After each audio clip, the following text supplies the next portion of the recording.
লাগিয়ে এই পোস্টার লাগিয়ে দেবেন।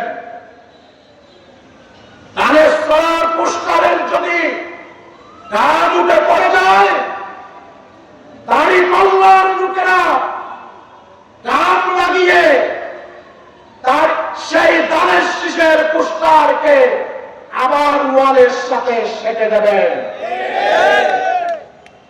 এটি হবে উকিয়া টেকনাফের নতুন রাজনীতির সূচনা। আর এই দর্শনের বাইরে গিয়ে, এই বার্তার বাইরে গিয়ে যারা অন্য কিছু করতে চাইবে তাদেরকে উকিয়া টেকনাফের যুবকরা বরদাস্ত করবে না। যে কোনো নির্বাচনে সকল দল সকল প্রার্থীর জেতার কোনো সুযোগ নেই। কয়জন জিতবে বলেন? কয়জন জিতবে? একজন জিতবে। অনেকে নির্বাচন করবে, বিজয়ী হবে একজন।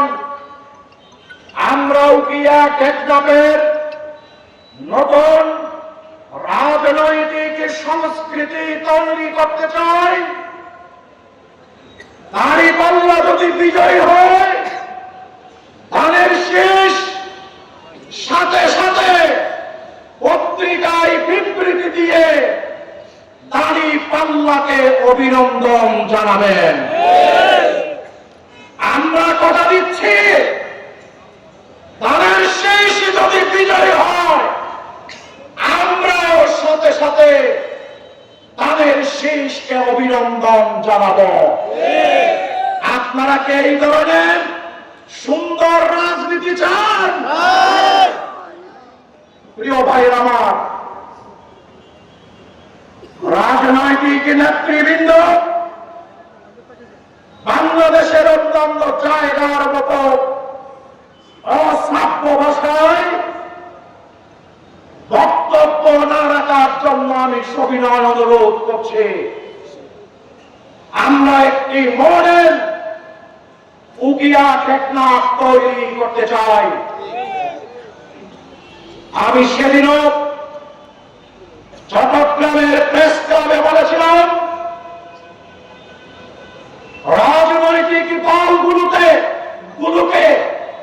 বাংলাদেশের এই গুরুত্বপূর্ণ সময়ে ন্যূনতম রাজনৈতিক সমঝোতায় আসা উচিত।